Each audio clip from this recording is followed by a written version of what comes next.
Olá, amigo retificador, olá, apaixonado por motores. Estamos de volta com o Conar em Tech e desta vez com uma notícia muito legal para você. Nós preparamos aqui um episódio, um bate-papo sobre sincronismo de motor. Algo muito importante para o bom funcionamento de um motor. Esteja conosco nesses próximos minutos que com certeza você vai gostar dessa conversa que nós temos hoje com Roberto Canassa, engenheiro do Conare, e com o engenheiro Fábio Tesson da MWM. Está com vocês a palavra, moçada. Boa tarde, Arnaldo. Boa tarde, Fábio. Boa tarde. Tudo bem? E José Arnaldo. Então, Tudo tá bom. jóia. Pode se apresentar, Fábio? Maravilha. Por Bem, favor. pessoal, meu nome é Fábio Tescon, trabalho na MWM, né, fabricante de motores e entre outros componentes atualmente, né, novos mercados. Né, atuo como engenheiro de assistência técnica, né, atualmente mais com a parte de instrução técnica, treinamentos técnicos, capacitação de rede, né, a nossa rede autorizada, e clientes, e estamos aí para um bate-papo técnico. Perfeito, Fábio, perfeito. A gente, entrando já no assunto, né, direto, né, nós temos aí tido alguns atendimentos, algumas reclamações em relação a sincronismo de motor, né. A gente sabe das diferenças do motor não emissionado com o motor emissionado, né? E aí eu queria que você falasse um pouquinho para a gente, primeiro dos motores não emissionados, né? Aquele sincronismo da distribuição, a relação com o sistema de injeção, e depois sobre os motores emissionados. Maravilha, tranquilo. Bem, assim, os motores, né? Então, antes todos eram com injeção mecânica, né, sistema de injeção com bomba injetora, bicos injetores mecânicos e tal, né, e enfim, até porque motores mais antigos não obedeciam normas de emissões e era a tecnologia do momento, né, depois veio a evolução tecnológica com a parte de injeção eletrônica diesel e tal, mas essa parte aí de motores com injeção mecânica, né, não é que está extinta, né, mas sim assim, linhas off-road atualmente ainda se utiliza bastante, se utiliza muito, né, e obviamente linhas veiculares já não mais há anos, justamente por conta de não só emissões, mas também, né, o aumento tecnológico dos motores, o seu nível de desempenho, potência e tudo isso, né, então hoje... Mas mesmo assim nós temos mais de 1 milhão de motores na geração antiga circulando aí no mercado. Claro, né? Com certeza. Inclusive veiculares emissionados com injeção mecânica. Né? Então nós tivemos ali, né, até motores Euro 3, né, da norma Euro 3, atendendo então esse tipo de emissões com bombas mecânicas. Né? Com bomba mecânica. E aí, veja, né, a bomba mecânica, digamos assim, né, a querida de muitos reparadores, né, porque, né, consideram como um sistema muito simples, fácil manutenção, essas coisas do gênero, né, geralmente frente ao sistema de injeção eletrônica, que é muito simples também, depois a gente vai comentar sobre isso, falar sobre né, isso, que é muito simples também, e hoje ajuda ainda mais o reparador no diagnóstico do que um sistema com injeção mecânica, né? É muito mais preciso, preserva a vida útil do motor, tem um melhor funcionamento, né? Mas assim, antes tinha aquele negócio, né, de sempre fazer aquele ajuste de ouvido, na fumaça, no ruído, né? E hoje já com injeção eletrônica, não, hoje existe um cérebro ali, um módulo que controla tudo isso e já também, né, já não permite esses tipos de coisa, né? Mas pensando aí da maneira correta, né, lógico, a experiência vale muito, né, do ouvido, né, ali da observação, essas coisas, mas o procedimento correto é seguir especificações do fabricante, a parte de sincronismo, quando foi citado agora, né, do conjunto motor, né, por completo, inclusive o sincronismo do sistema de injeção, né, mecânica ou eletrônica que falaremos. Roberto, deixa eu te fazer uma pergunta. Eu estou me lembrando lá na Retífica Laguna, lá, que a gente fazia um sincronismo durante a montagem para dar uma posição correta. Dá para você explicar um pouquinho, para a gente estar falando para esse mecânico, o que é isso na prática, para você não ter erro de jeito nenhum? Não, Zé Arnaldo, você lembrou de de um processo que nós tínhamos, né, de fazer o sincronismo do motor, Fábio, utilizando a conversão de graus para milímetros. Ou seja, nós não considerávamos as marcas, as setas e as marcas da polia, né, para deixar ali no sincronismo. Nós fazíamos pelo recuo do pistão. Sim. Ou seja, era efetivo a posição do pistão em relação ao ponto morto superior para que identificasse ali, nessa distância, o ponto de injeção, né? Perfeito. E eu percebo muito que hoje, Fábio, que apesar de ser há muito tempo, hein? Faz tempo, hein? Nossa! Há tanto tempo, mas hoje eu vejo muitas empresas que não fazem esse procedimento, né? Muitas vezes a polia já trocou a polia, a polia, né? Que Correto, tem a marcação. Isso, a polia, o amortecedor de vibrações. Amortecedor, e ela muda a posição, a seta está amassada e o ponto de injeção acaba ficando fora. Mesmo, né, aproveitando a imagem aqui, as engrenagens estando todas no sincronismo, o ponto de injeção ele fica fora. De fato, né? Essa maneira na qual você citou, né, de fazer o sincronismo, né, do ponto de início de injeção de combustível, né, na câmara de combustão do cilindro, pelo recuo do pistão, é a forma mais precisa, né? Perfeito. Não estamos falando que é a certa e a outra é errada, né? Ambos são procedimentados, mas essa é a forma mais precisa. Por quê? De fato, quando o motor está todo em sincronismo, como esse sistema de distribuição por engrenagens, né? Então você tem que fazer o sincronismo de virabrequim, com o comando de válvulas para sincronizar ali o movimento dos pistões com a abertura e fechamento das válvulas de emissão escape e, logicamente, o sincronismo da bomba injetora, né? Então, para que ela esteja ali na sua posição correta para fazer a injeção seguindo a ordem de combustão do motor, né? Só que não se resume a isso, né? Colocar a marquinha aqui em sincronismo. Então nós temos o sincronismo, né, do ponto de início de injeção, né? Ou seja, o momento em que a bomba, né, ela vai pressurizar ali, né, comprimir o combustível nas tubulações de alta pressão ali, né, para ter a abertura do bico, né, de injetor, injetar o combustível no momento certo, né? Porque não é ali a injeção quando o pistão está lá em cima no topo em PMS. Não, existem ali, né, o chamado, os graus antes do ponto morto superior para a injeção. E aí vem aquela escala na polia, né? Onde tem ali, né, uma escala graduada que aí, para tal motor, você vai pegar a especificação do motor, uma plaqueta do motor vai estar lá especificando X graus antes do ponto morto superior, que é o quê? É o deslocamento angular do virabrequim. E aí o cara vai fazer o ajuste, o procedimento de bomba, conforme um manual de serviço, todos os procedimentos, respeitando aquela graduação. Mas vem aí o risco, né, de repente uma polia, um amortecedor de vibrações do tipo vulcanizado, né, que ali ele já correu, né, a vulcanização, mudou a posição, ou a agulha ali indicadora do PMS, né, ela também já está torta.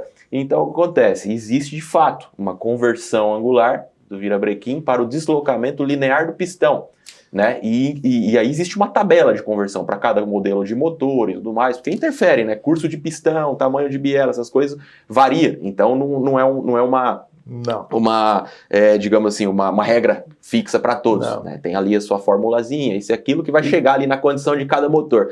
E aí, você fazendo por esse procedimento, aí você descarta, você elimina todo esse risco. Todo o risco aqui. Todo esse risco de fato de... Você falou uma coisa muito legal, Fábio.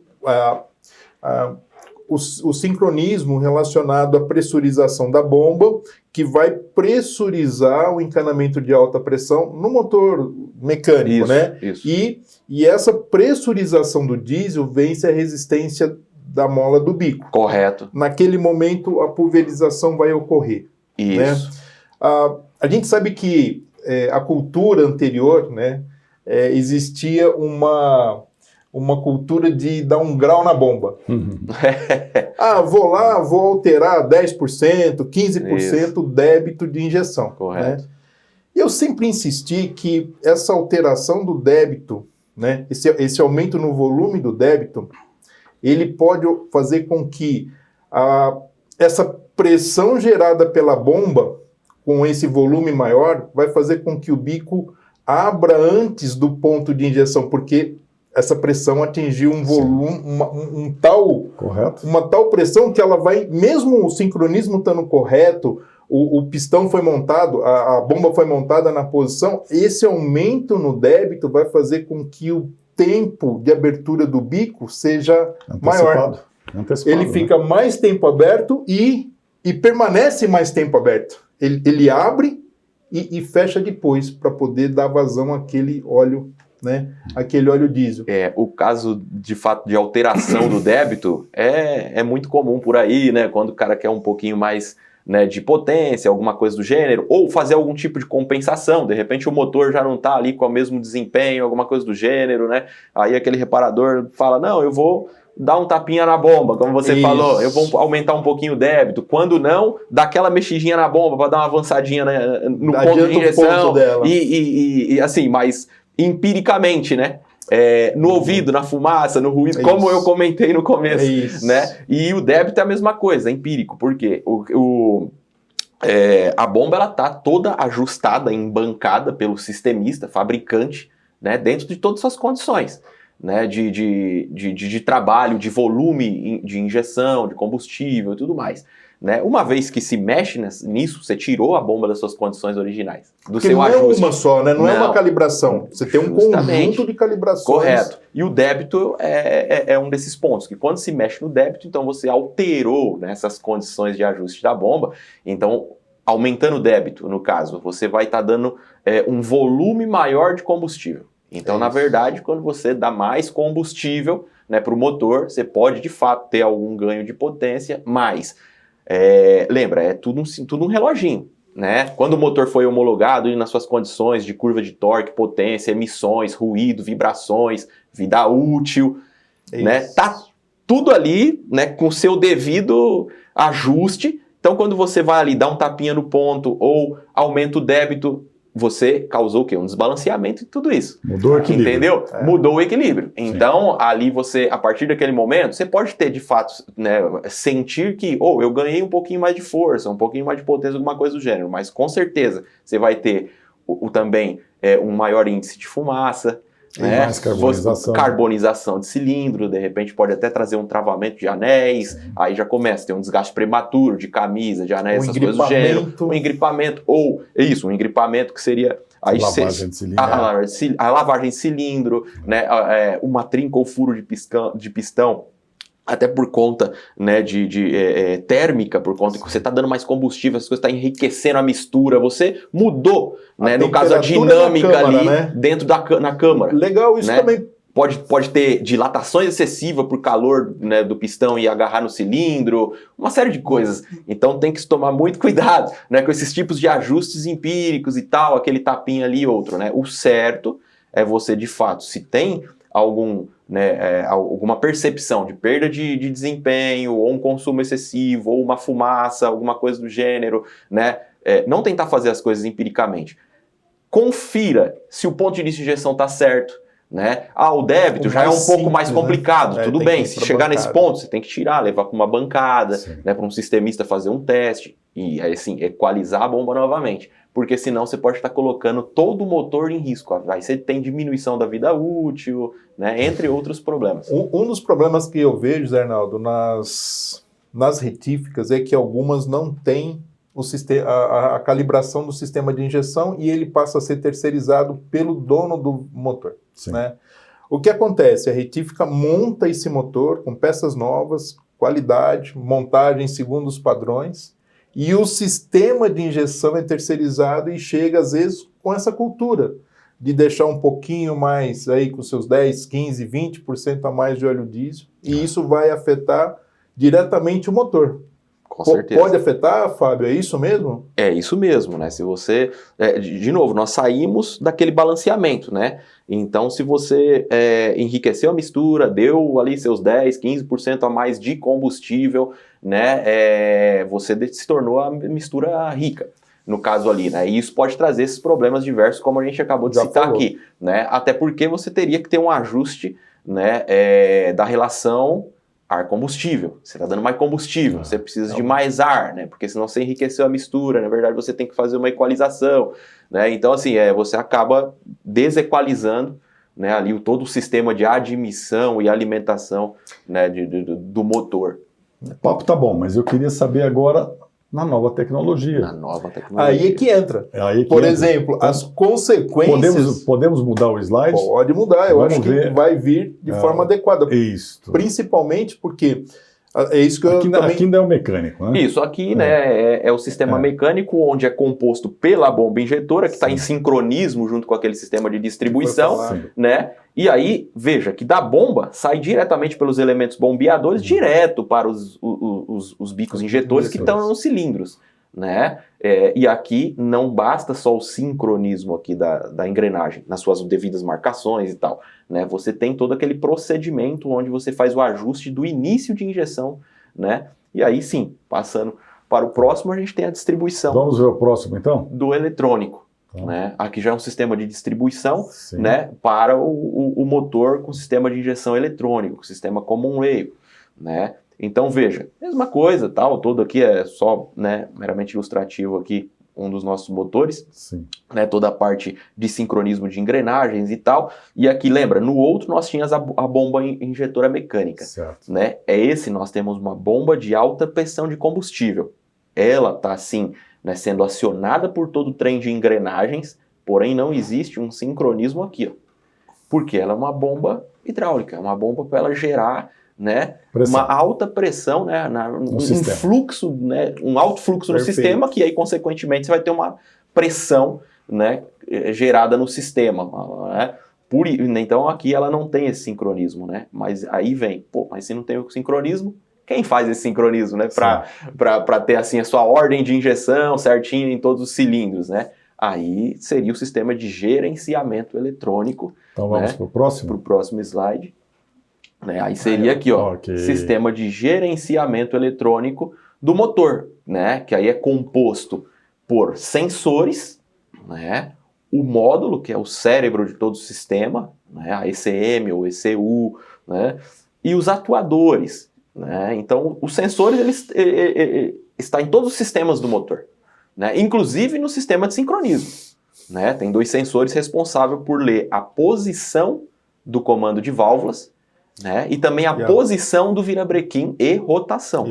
Né? Então, ele sabe se aquele sincronismo mecânico entre as engrenagens e tal, se ele está correto, né? Por essa leitura aqui, né, eletrônica. Então, ali, quando você pega uma ferramenta de diagnóstico, você consegue verificar os sinais, ver se está de fato, né, mecanicamente em sincronismo, que logicamente vai bater eletronicamente o sincronismo. Né? Então, esse cérebro, através desses sensores que estão em todos os sistemas, sistema de arrefecimento, sistema de lubrificação, sistema de admissão de ar, sistema de sincronismo, né, todos esses sensores, né, estão monitorando o funcionamento do motor, mandando sinais elétricos para o módulo, ele interpreta esses sinais elétricos e, né, transforma isso em grandeza física, né, para a gente, para a nossa leitura, né, os sinais elétricos se transformam em grandezas físicas, como pressão, temperatura, posição, né, e aí então ele sabendo como está o funcionamento do motor, né, e qual é a condição de trabalho que o condutor quer, né? A solicitação que está sendo aplicada. Isso, justamente. Né? Então ele processa as informações, define a estratégia de controle e manda sinais para os atuadores, que aí tem a válvula M-própria aqui no caso, nesse exemplo, para controlar essa pressão de combustível, que não é mais fixa como na bomba injetora. Né?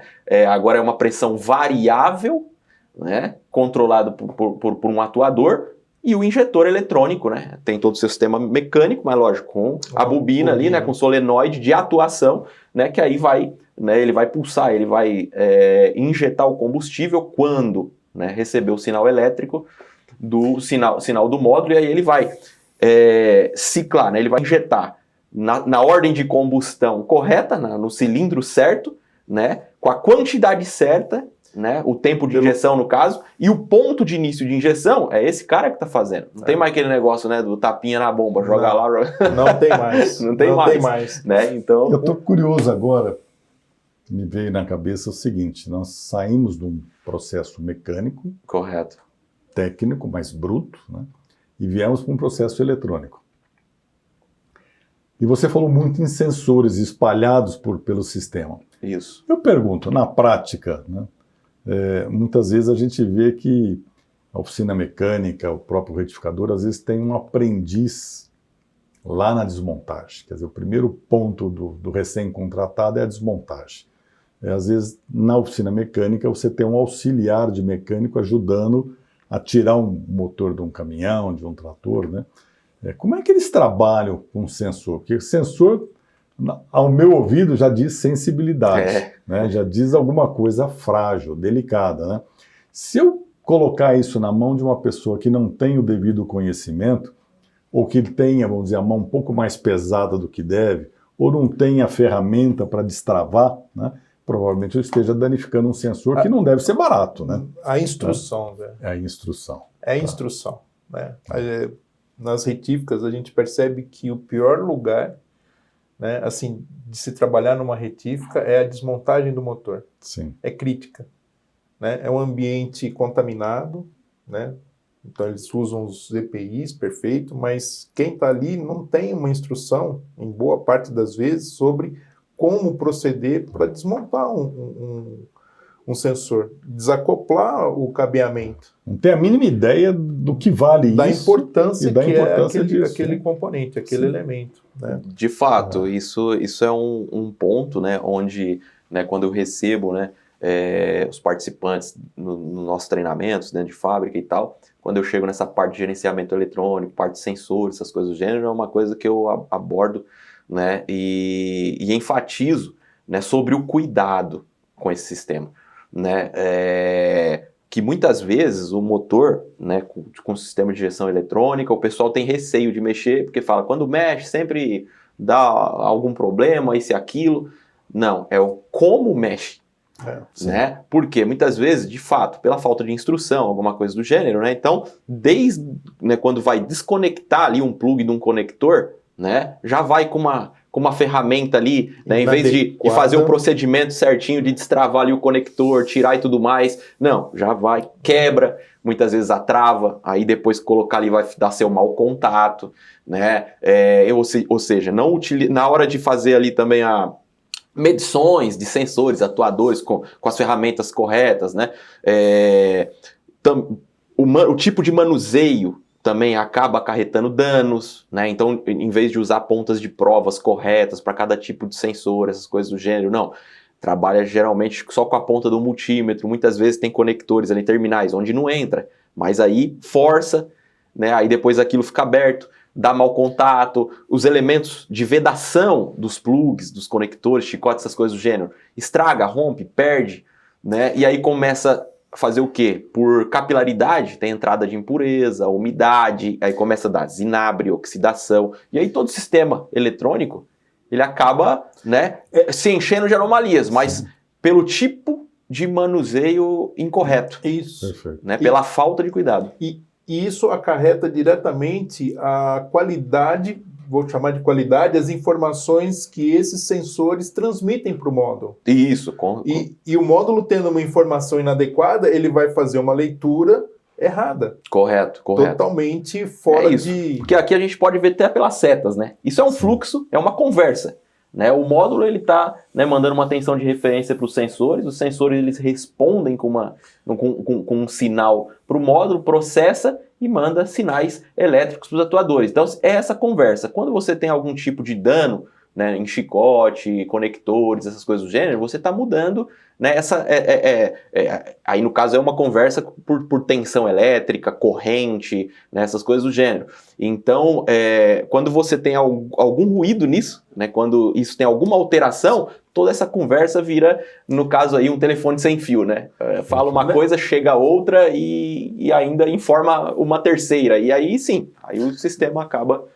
Nosso tempo está terminando, então eu precisaria que vocês pontuassem alguma coisa assim, muito importante para que a gente possa concluir, porque eu vejo como extremamente importante esse cuidado que tem que ter, principalmente agora com essa geração eletrônica, né?